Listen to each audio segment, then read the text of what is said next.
ശരി, ശ്രീ സതീഷ് ഗോപി, ഇപ്പോൾ നാസർ അദ്ദേഹം മേപ്പാടി പഞ്ചായത്ത് അംഗം കൂടിയാണ്. അദ്ദേഹം അവിടെ സജീവമായിട്ട് രക്ഷാദൗത്യത്തിൽ ഏർപ്പെട്ടുകൊണ്ടിരുന്ന ആളുമാണ്. ഇപ്പോഴും അദ്ദേഹം സജീവമായിട്ട് അവിടെയുണ്ട്. ഈ നേരത്തെ ഒരു ഗ്രാഫിക്സ് കാർഡ് കണ്ടിരുന്നുവല്ലോ, ഏകദേശം അതിൽ പറയുന്ന അതേ കണക്ക് തന്നെയാണ് നാസർ പറയുന്നതും. പക്ഷേ അതിനേക്കാൾ കൂടുതൽ ജില്ലാ ഭരണകൂടം പറയുന്നതെന്ന് വെച്ചാൽ അവിടെ ഇപ്പോൾ നാസർ പറയുന്ന കണക്കെന്ന് വെച്ചാൽ ഈ 3 വാർഡുകളിലും ഉണ്ടായിരുന്ന ആളുകളുടെ കണക്കാണ്, അവിടെ സ്ഥിരമായിട്ട് താമസിക്കുന്നവരുടെ കണക്കാണ്, താമസിച്ചിരുന്നവരുടെ കണക്കാണ്, അവരിൽ നിന്ന് കാണാതായവരുടെയാണ്. പക്ഷേ വെളിയിൽ നിന്ന് വന്ന ആളുകൾ, അന്യസംസ്ഥാനത്ത് നിന്ന് വന്ന തൊഴിലാളികൾ, ഇവരെയെല്ലാം കണക്ക് കൂട്ടിയാണ് ഇപ്പോഴും ജില്ലാ ഭരണകൂടവും പോലീസും അതിനേക്കാൾ കൂടുതൽ ആളുകളുണ്ടെന്ന് പറയുന്നത്. അപ്പോൾ ഇവരെ കണ്ടെത്തുക എന്നുള്ളത് വീണ്ടും വലിയൊരു ഭഗീരഥ പ്രയത്നം എന്ന് തന്നെ പറയേണ്ടി വരും. അതെ മഞ്ജുഷ്, ഇപ്പം നമ്മളിപ്പോൾ ഏറ്റവും പ്രധാനമായിട്ട് നമ്മൾ ചിന്തിക്കേണ്ട ഒരു വിഷയം എന്ന് പറയുന്നത്, ഒരു മഹാദുരന്തം നടന്നിട്ട് 5 ദിവസം കഴിഞ്ഞിരിക്കുന്നു. ഈ 5 ദിവസം കഴിഞ്ഞ് 5-ാമത്തെ ദിവസം നമ്മൾ ഈ ദിവസം അവസാനിക്കാൻ പോകുന്നു. ഇവിടെ ഇന്ന് ഉച്ചയ്ക്കുള്ള വാർത്തയിലാണ് ഞാൻ ശ്രദ്ധിച്ചത്, 400 പേരിൽ കൂടുതൽ കാണാനില്ല എന്ന് ജില്ലാ ഭരണകൂടം പറഞ്ഞതായിട്ട് ADGP അറിയിച്ചിരിക്കുന്നു. ആ വാർത്ത അവിടെ വന്നു.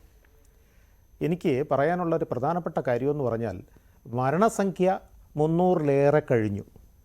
ഇവിടെ കാണാതായവരുടെ എണ്ണം നമ്മുടെ വാർഡ് മെമ്പർ അദ്ദേഹം പറഞ്ഞതുപോലെ എത്ര പേരാണെന്ന് കണക്കാക്കിയിരിക്കുന്നു.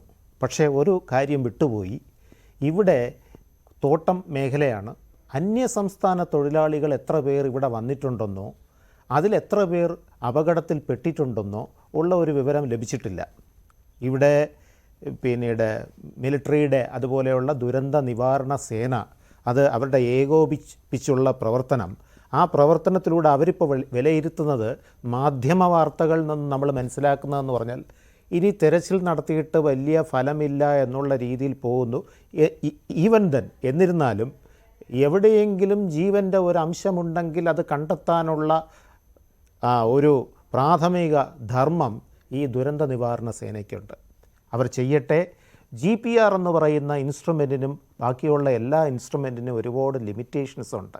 ആ ലിമിറ്റേഷൻ കൊണ്ട്, അത് ലിമിറ്റേഷൻസ് മാത്രമല്ല, ഏറ്റവും ദുർഘടമായ ഒരു പ്രദേശം, കാലാവസ്ഥ പ്രതികൂലം. വൈകുന്നേരം ഒരു 5 മണിക്ക് മുമ്പ് തന്നെ 3 മണി 4 മണിയാവുമ്പോഴും കോടമഞ്ഞിറങ്ങി വിസിബിലിറ്റി തീരുന്നു. അങ്ങനെ അതീവ ദുർഘടം പിടിച്ച ഒരു മേഖലയും, അതിനൊപ്പം തന്നെ ഈ ദുരന്തം സംഭവിച്ചതിന് ശേഷം ആ ഭാഗമെല്ലാം ചെളി കൊണ്ട് നിറഞ്ഞിരിക്കുകയാണ്. ചെളിയും കല്ലും കരിങ്കല്ലും കൊണ്ട് ജനത്തിന് മുന്നോട്ട് നീങ്ങാൻ കഴിയാത്ത അത്ര ഒരു അവസ്ഥ ഉണ്ടാക്കിയിരിക്കുകയാണ്. ഇതിൽ നമ്മൾ ഇനി ചെയ്യേണ്ടത്, ഇവിടെ ഒരു കാര്യം പറഞ്ഞു, അതായത് പുനരധിവാസം. ഒരേ ഒരു കാര്യമേ പറയാനുള്ളൂ. ഈ ഇവരെ പുനരധിവസിപ്പിക്കാൻ വേണ്ടി ഇനിയിപ്പോൾ നമുക്ക് കെട്ടിടങ്ങൾ കെട്ടേണ്ടി വരും, അല്ലെങ്കിൽ ഉള്ള കെട്ടിടത്തിൽ അവരെ പുനരധിവസിപ്പിക്കേണ്ടി വരും.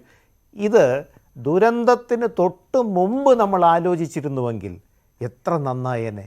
അതായത് ദുരന്തം നടക്കുന്നതിന് തൊട്ട് മുമ്പ് തന്നെ അവിടെയുള്ള ആൾക്കാരെ ഒഴിവാക്കി അവർക്കൊരു പിന്നീട് ഒരു കമ്മ്യൂണിറ്റി സെൻറ്റർ പണിത് അവിടെ അവരെ സുരക്ഷിതമായി പാർപ്പിച്ചിരുന്നുവെങ്കിൽ ഒരു മരണം പോലും നടക്കാതെ നമുക്കത് ഒഴിവാക്കാമായിരുന്നു. നമ്മൾ ഈ ശ്രദ്ധിക്കേണ്ടത്, ഇപ്പോൾ ഒറീസയിൽ ഒരു ചുഴലിക്കൊടുങ്കാറ്റുണ്ടായി. ഒറീസയിൽ ഒരു ചുഴലിക്കൊടുങ്കാറ്റുണ്ടായപ്പോൾ 10,000 പേരോളം മരണപ്പെട്ടു. പക്ഷേ അടുത്ത പ്രാവശ്യം അതേ രീതിയിലൊരു ചുഴലിക്കൊടുങ്കാറ്റുണ്ടായപ്പോൾ അവിടെ നേരത്തെ തന്നെ പിന്നീട് മാറ്റിപ്പാർപ്പിക്കേണ്ട ആൾക്കാരെ എല്ലാം മാറ്റിപ്പാർപ്പിക്കുകയും ഏർലി വാർണിംഗ് സിസ്റ്റം അനുസരിച്ച് അവിടുത്തെ ഭരണകൂടം അവിടുത്തെ ഉള്ള ആൾക്കാരെ മൊത്തം മാറ്റി അവർക്ക് സംരക്ഷണം ഒരുക്കി കൊടുത്തതുകൊണ്ട് ഒരേ ഒരു മരണമാണെന്ന് തോന്നുന്നു. എനിക്ക് തോന്നുന്നത് ഒറ്റ മരണമാണ്. ഒരേ ഒരു മരണം സാധ്യമാകുന്ന കാര്യമായിരുന്നു. കാരണം ഇത്രയും മാത്രമല്ല അവിടെ ഒരു ഉരുൾപൊട്ടൽ സാധ്യതയുടെ കാര്യം ഒരു പ്രവചനത്തിൽ പോലും വന്നിരുന്നില്ല. അത് മാത്രമല്ല, ഈ പുഴയോട് ചേർന്ന് കിടക്കുന്ന ഭാഗങ്ങളിൽ അവരെ സാധാരണയായിട്ട് മഴ കനക്കുന്ന സമയത്ത് ഈ ഓറഞ്ച് അലർട്ട് മുതൽ റെഡ് അലർട്ട് വരെ ഉള്ള സമയത്ത് മാറ്റി പാർപ്പിക്കാറുണ്ട്. കുറേ ആളുകൾ വേറെ വീടുകളിലേക്ക് പോകുവാൻ സന്നദ്ധത പ്രകടിപ്പിക്കുകയും ചെയ്തിട്ടുണ്ട്, അങ്ങനെ പോവുകയും ചെയ്തിട്ടുണ്ട്. ഈ കഴിഞ്ഞ ദിവസം ഇപ്പോൾ നാസറിനെ പോലെ തന്നെ പഞ്ചായത്ത് പ്രസിഡന്റായ കെ ബാബു, അദ്ദേഹം ഈ ചർച്ചയിൽ വന്നിരുന്നു.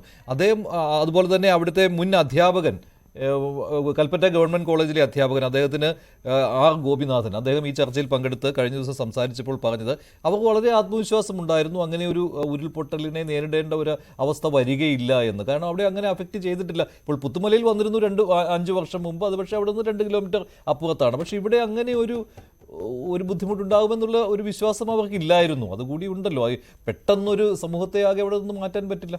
അത് പറയുന്നതിനോട് ഞാൻ യോജിക്കുന്നില്ല മഞ്ജുഷ്. എന്താണെന്ന് പറഞ്ഞുതരാം. നമുക്കൊരു വാണിംഗ് കിട്ടുമ്പോൾ ഈ വാണിംഗ് ശാസ്ത്ര സമൂഹം കൊടുക്കുന്ന വാണിംഗാണ്. ഈ ദുരന്ത നിവാരണ അതോറിറ്റിയിലെ സയൻറ്റിസ്റ്റും അതുപോലെയുള്ള വളരെ അറിവുള്ള ആ മേഖലയിൽ ഏറ്റവും കൂടുതൽ അറിവുള്ള ആൾക്കാർ അവർ കൊടുക്കുന്ന വാണിംഗ് എന്ന് പറഞ്ഞാൽ നിസ്സാരവൽക്കരിക്കാൻ ഒരു കാരണവശാലും സാധ്യമല്ല. അത് അനുസരിച്ച് പ്രവർത്തിക്കേണ്ട ബാധ്യത ജനങ്ങൾക്കുണ്ട്. ഇല്ലെങ്കിൽ ഇത്രയും വലിയ ഒരു മരണവും ബാക്കിയുള്ള കാര്യങ്ങളും എല്ലാം സാധാരണ ജനം നേരിടേണ്ടി വരും. അത് അവരെ പറഞ്ഞു മനസ്സിലാക്കുവാൻ സാധാരണ അവിടെ വാർഡ് മെമ്പർ പോലെയുള്ള അവിടെ ലോക്കലൈസ് ചെയ്ത് വർക്ക് ചെയ്യുന്ന അവിടുത്തെ ലോക്കൽ ഭരണകൂടത്തിന് കഴിയുമെന്നുള്ള പ്രതീക്ഷ എല്ലാവർക്കും ഉണ്ട്. തീർച്ചയായിട്ടും ഞങ്ങളത് വിശ്വസിക്കുന്നു. വളരെ എഫക്റ്റീവായിട്ട് ചെയ്തിരുന്നുവെങ്കിൽ ഇത് നമുക്ക് ഒഴിവാക്കാമായിരുന്നു, ഇതിൻ്റെ തീവ്രത ഒഴിവാക്കാമായിരുന്നു. ഇത് ഒഴിവാക്കാൻ ഒരിക്കലും ദുരന്തം ഒഴിവാക്കാൻ സാധിക്കില്ല, പക്ഷേ ദുരന്തത്തിൻ്റെ തീവ്രത നമുക്ക് വളരെയധികം മിനിമൈസ് ചെയ്യാമായിരുന്നു. ആ അഭിപ്രായമാണ് എനിക്കുള്ളത്. അതിനോട് ഞാൻ നിൽക്കുന്നു. അതിന് ഒത്തിരി കാര്യങ്ങളുണ്ട്. ഇതേപോലെ നടന്ന സംഭവങ്ങൾ നമ്മുടെ ഇന്ത്യ മഹാരാജ്യത്ത് തന്നെയുണ്ട്. ഒരു നാട്ടിലെ ആൾക്കാരെ മൊത്തം ഒഴിപ്പിച്ചിട്ടുണ്ട്. പിന്നീട് കടലാക്രമണ ഭീഷണി വന്നപ്പോഴും അതിശക്തമായ കൊടുങ്കാറ്റ് വന്ന് ഇത്ര മീറ്ററിന് മേൽ വരാൻ ചാൻസ് ഉണ്ട് എന്ന് പറഞ്ഞപ്പോൾ ആ ഭാഗത്തുള്ള ജനങ്ങളെ മുഴുവൻ ഒഴിവാക്കിയിട്ടുണ്ട്. അപ്പോൾ ജനങ്ങളെ ഒഴിവാക്കാൻ പറ്റില്ല എന്ന കാര്യത്തിനോട് ഞാൻ യോജിക്കുന്നില്ല. പക്ഷേ ഒരു കാര്യം, ഈ മേഖല പരിസ്ഥിതി അതിലോല മേഖല അത് വളരെ എന്താ പറയുന്ന ഫ്രജൈൽ സോണാണ്. അവിടെയുള്ള ജനങ്ങൾക്ക് കാര്യങ്ങൾ പറഞ്ഞാൽ മനസ്സിലാകും. കാരണം അതിൻ്റെ തൊട്ടടുത്ത് 2-3 കിലോമീറ്ററിനപ്പുറത്താണ് ഇതേപോലെയുള്ള ദുരന്തമുണ്ടായി കുറേ പേർ മരണപ്പെട്ടത്.